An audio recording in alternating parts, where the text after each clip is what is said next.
The storm raged on the frontier, turning the battlefield into a sea of mud and despair. The torrential rain hammered against the canvas of the imperial camp, a relentless drumming that echoed the frantic heartbeats of the wounded soldiers sheltered within. The fighting had paused, but the air was thick with a tension heavier than the smoke from the sputtering torches. Inside the command tent, General Jian Yu sat silently on a low stool. His armor was half removed, his shoulder wrapped in a crude, blood-soaked bandage. Before him, kneeling, was Lian Ying. She had torn clean strips from her own robe and was carefully, gently, redressing his wound. Her soldier's cap was off, revealing short, damp hair, her face smudged with dirt and streaked with worry. As she worked, Jian Yu's gaze fell upon a familiar glint in her hair, the jade hairpin he had given her on their wedding night, a silent testament to a life left behind. His voice, when he finally spoke, was quiet, almost a whisper against the storm. "You should not be here."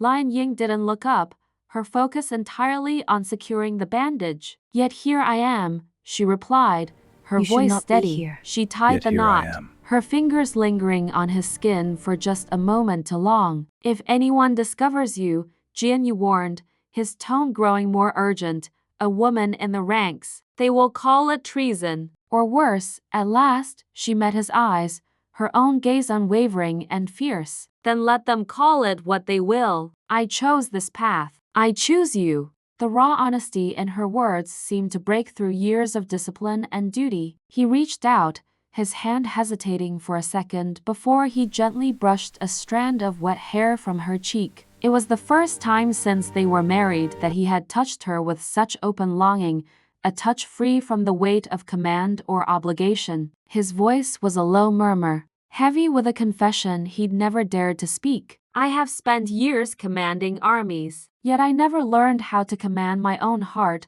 Lian Ying leaned closer, their foreheads nearly touching, the rain outside drumming like a shared heartbeat. "Then do not command it," she whispered. "Let it be." Slowly, hesitantly, he closed the small distance between them. In the dim lantern light, their lips met. It was a kiss born of desperation and years of unspoken feelings, tasting of rain, blood, and a future they might never have. When they finally broke apart, the conflict was etched on his face. "This cannot last," he said, the reality of their situation crashing back in. "The court will demand reports. Spies are everywhere."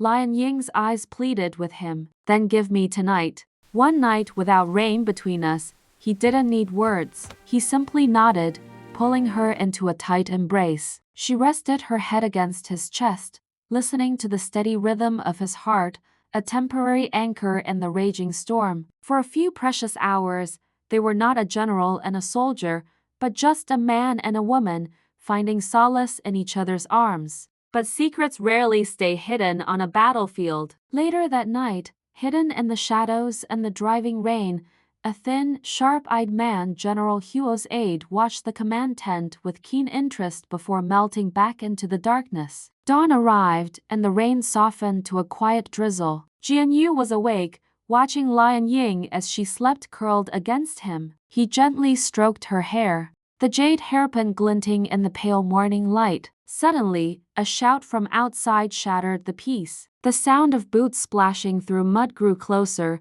and the tent flap was violently thrown open. General Huo strode in, his face grim, followed by two guards and the aide from the night before. "My lord," Huo's voice was hard as stone, "we have a problem." He gestured to his aide, who stepped forward holding a small, bundled cloth. It was a woman's embroidered underrobe Lian Ying's left behind in the chaos. "This was found among the baggage," Huo stated flatly. "And the boy who fought so bravely beside you yesterday." "He is no boy." Jian Yu was on his feet in an instant, instinctively shielding Lian Ying as she woke, her eyes wide with alarm. "Speak plainly, Huo," Jian Yu commanded, his voice turning to ice. General Huo's next words confirmed their worst fears. "The court has sent an inspector. Rumors of a woman in camp have already reached them. If they find her, your command ends. Your life may end." Lian Ying rose,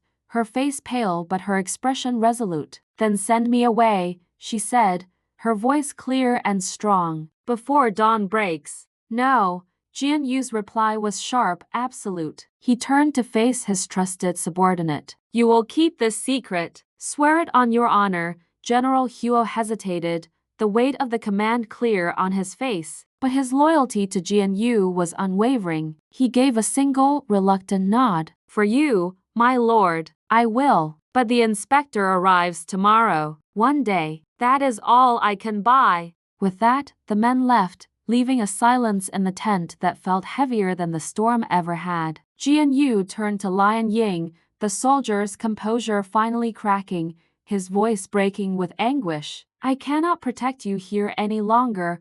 Lian Ying stepped toward him, her love for him overriding her own fear. Then protect me by living, she urged. Win this war. Come home to me. She reached up, pulling the jade hairpin from her hair and pressing it firmly into his hand. Keep it this time. When you return, use it to find me. He closed his fist around the cool jade, the small object now a solemn promise. I will find you, he vowed, his voice thick with emotion. Even if I must walk through every rain in this world. She kissed him one last time, a brief, fierce kiss full of love and farewell. Then, she pulled on her soldier's cap, turned without looking back, and slipped out into the cold, gray dawn. Jian Yu stood alone in the silence, the only sound the slow dripping of rain from the canvas, like tears for a love lost to war and duty. Thanks for watching. Follow our channel to see if Jian Yu and Lian Ying